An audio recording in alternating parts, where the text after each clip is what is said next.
তুমি ঘুম পাড়িয়ে দাও না। আচ্ছা ঠিক আছে, এদিকে আয়, তোকে আমি ঘুম পাড়ানোর গান বলছি।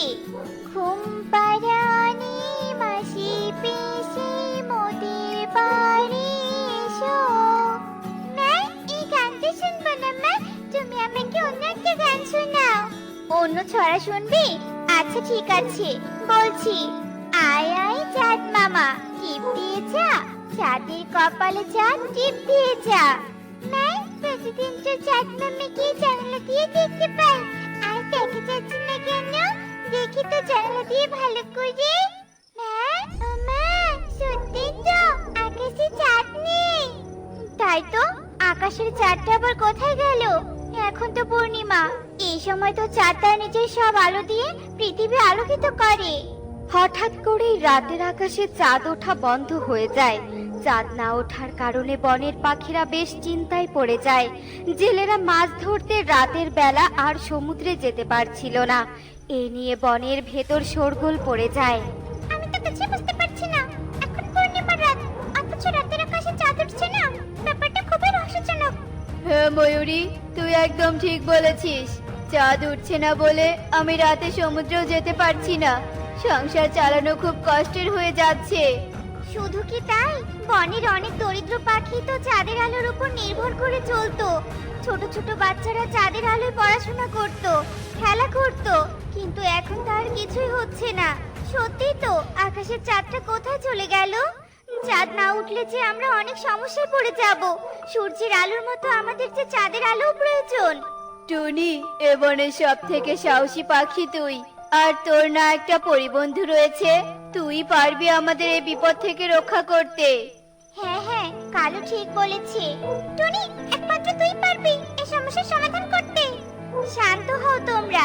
আচ্ছা ঠিক আছে, আমি যাব পরিবন্ধুর কাছে, আর আমি এই সমস্যার সমাধান করার চেষ্টা করব।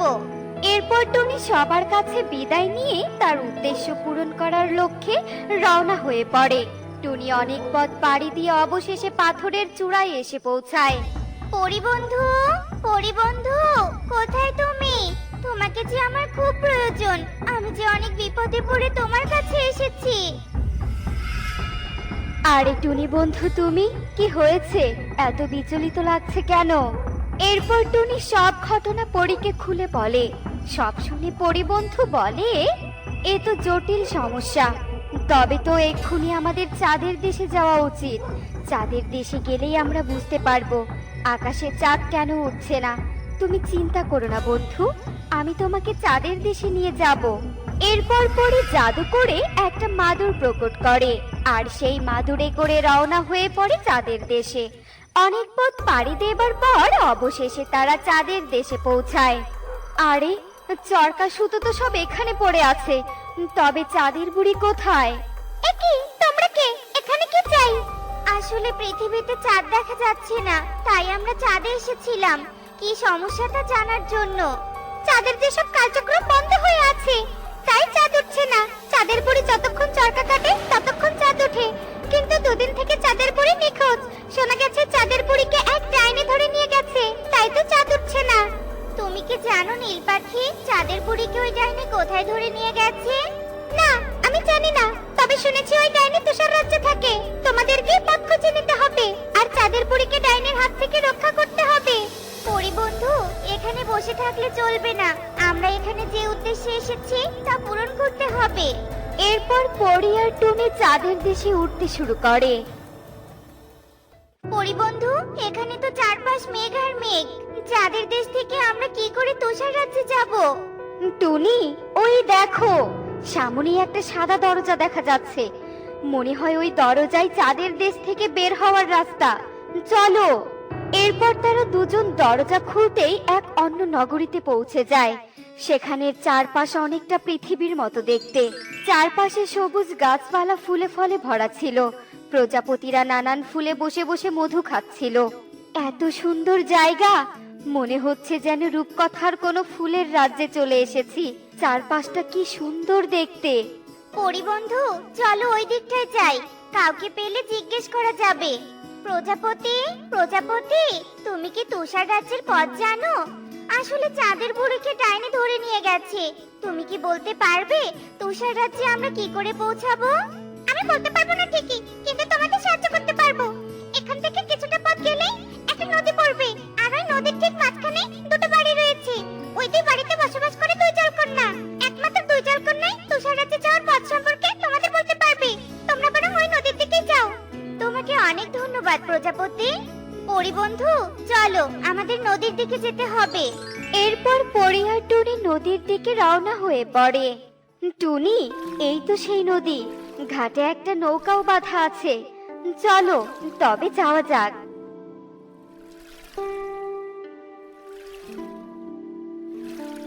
এই তো সেই দুই বাড়ি। জলকন্যা, জলকন্যা, কোথায় তোমরা? আমাদের সাহায্য করো। একি, কে তোমরা? এখানে সেভাবে ডাকছো কেন? তোমরা কি আমাদের ক্ষতি করতে এসেছো? না না, ক্ষতি কেন করব? আমরা তো তোমাদের কাছে সাহায্য চাইতে এসেছি। এরপর টুনি জলকন্যাকে সবটা খুলে বলে। সব শুনে জলকন্যা বলে, যেহেতু তোমরা এত পথ পাড়ি দিয়ে আমাদের কাছে এসেছো, তাই আমি তোমাদের সাহায্য করব। এই নদীর শেষ প্রান্তে এক কুয়ো রয়েছে, আর ওই কুয়োর ভেতরেই রয়েছে তুষার রাজ্যে যাওয়ার পথ। ওই তুষার রাজ্যের ঠিক দক্ষিণে এক বরফের বাড়িতে ডাইনি থাকে। হয়তো ডাইনি সেখানে চাঁদের বুড়িকে বন্দি করে রেখেছে। পরিবন্ধু, ওই ডাইনি তো খুব শক্তিশালী। তুমি পারবে না ওর সাথে যুদ্ধ করতে? ওই তুষার রাজ্যে গেলে পরীর জাদু শক্তি কাজ করবে না। তবে তোমাকে বুদ্ধি দিয়ে ওই ডাইনিকে পরাজিত করতে হবে। তবে তোমাদের একটা কথা বলে রাখছি, ওই ডাইনি সূর্যের আলোকে খুব ভয় পায়, সেই সাথে চাঁদের আলোকেও ভয় পায়। তাই তো সে তুষার রাজ্যে থাকে। আর চাঁদের আলোকে বন্ধ করতেই সে চাঁদের বুড়িকে ধরে নিয়ে গেছে। তোমাদেরকে অনেক ধন্যবাদ। তবে এবার আমরা চলি। এরপর পরি আর টুনি নদীর কিনারে যায়। আর কুয়োর ভেতরে লাফ দিতেই তারা তুষার রাজ্যে পৌঁছায়। পরিবন্ধু, ওই দিকটায় দেখো, ওখানে কেবল সূর্যের আলো প্রবেশ করছে। তবে ওই ডাইনিকে কৌশলে আমাদের ওই সূর্যের আলোর কাছে আনতে হবে।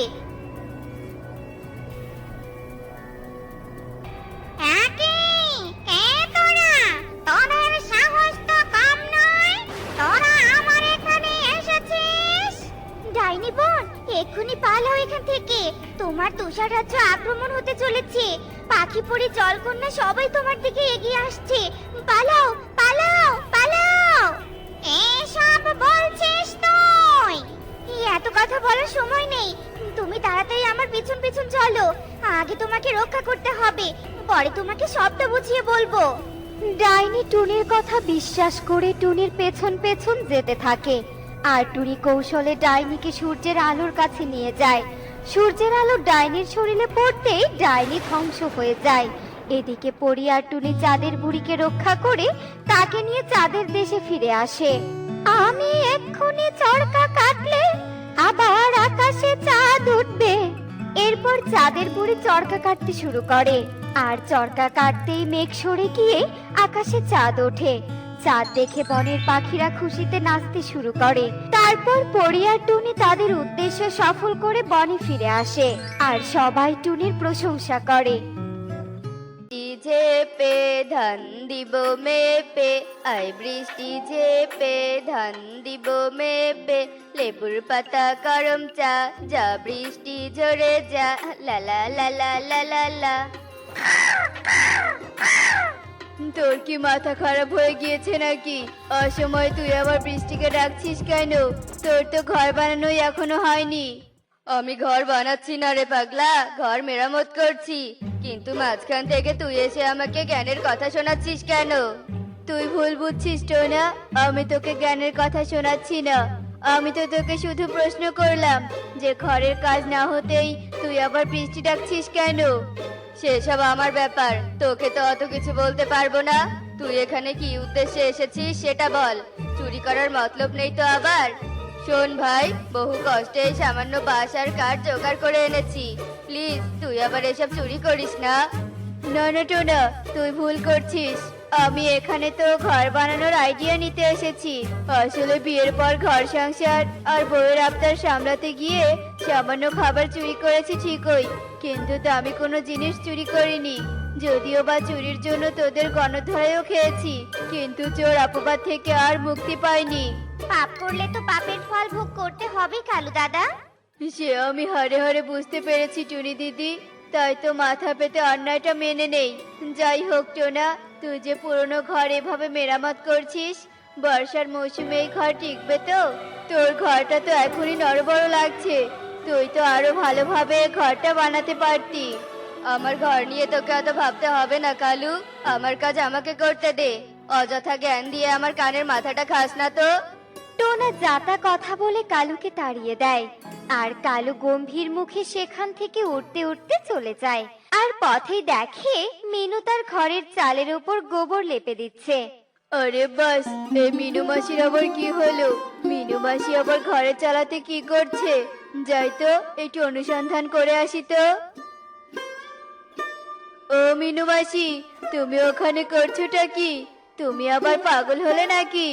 চুপ কর মাথা মোটা কালু, আমি পাগল নই, তুই সহ তোর পুরো গোষ্ঠী পাগল। তাই তো আমি কি করছি সেটা তুই দেখতে পাচ্ছিস না। আমি এখানে গোবর দিয়ে খেলছি, তুইও খেলবি নাকি? না না মাসি, ওই গন্ধযুক্ত গোবর ছুঁয়ে দেখার ইচ্ছা আমার নেই। না মানে মাসি, আমি তোমার কাছে এসেছিলাম ঘর বানানোর আইডিয়া নিতে, কিন্তু এখন তো আমার মাথায় কাজ করছে না। বাসা বানানোর আইডিয়া নিবি? তবে ওই গোবর ভর্তি বালতিটা নিয়ে আগে চালায় আয়, তারপর না হয় তোকে আমি আইডিয়া দিব। আসলে তবে তো মন্দ হয় না। দাঁড়াও মাসি দাঁড়াও, আমি এক্ষুনি গোবরের বালতি নিয়ে যাচ্ছি।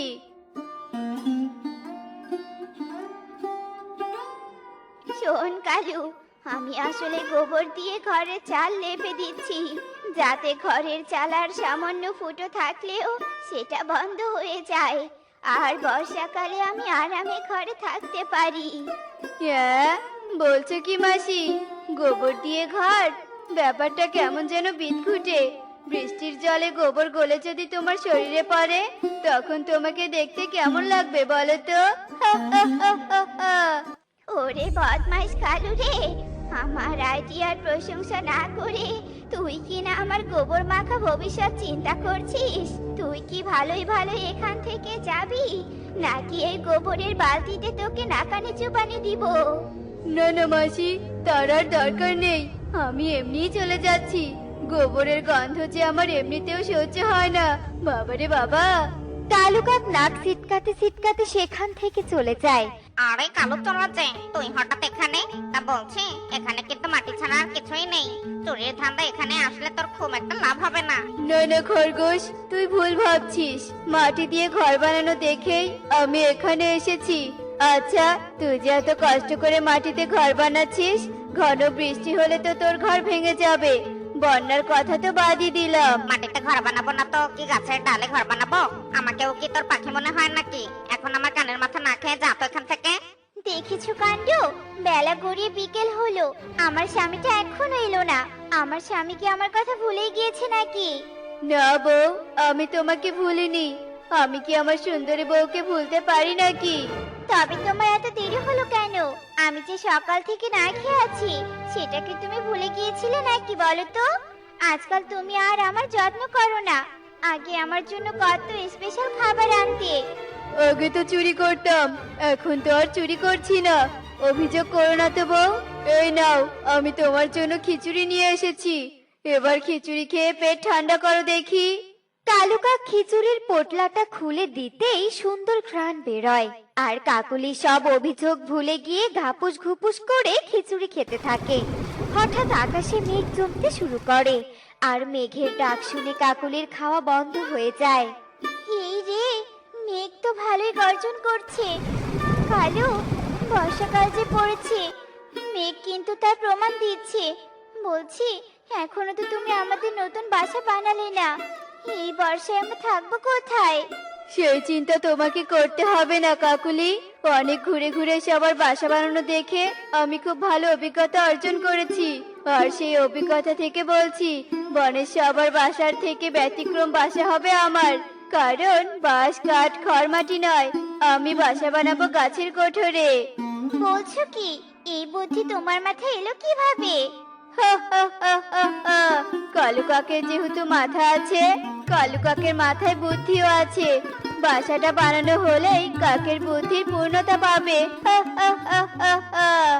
এরপর কালু কাক গাছের কোঠরে বাসা বানানোর কাজ শুরু করে। আর বর্ষাকালের আকাশে মেঘদের বৃদ্ধিও চোখে পড়ে। আর কদিন যেতে না যেতেই বর্ষাকালের বৃষ্টি শুরু হয়। হায় হায় রে, আমার ঘরের চালার গোবরগুলো ভালো মতো না শুকাতেই বৃষ্টি শুরু হলো। কালুর কথাটাই তো সত্যি, গোবরগুলো দেখছি গলে গলে পড়ছে। এখানে বেশিক্ষণ থাকলে তো আমার চেহারা শ্রী বদলে যাবে, আমাকে আর চেনাই যাবে না। অনেক চিন্তা ভাবনা করে মিনু জলদি ঘর থেকে বের হয়। আর কিছুক্ষণের মধ্যেই বৃষ্টির সাথে সাথে বাতাসের বেগও বেড়ে যায়।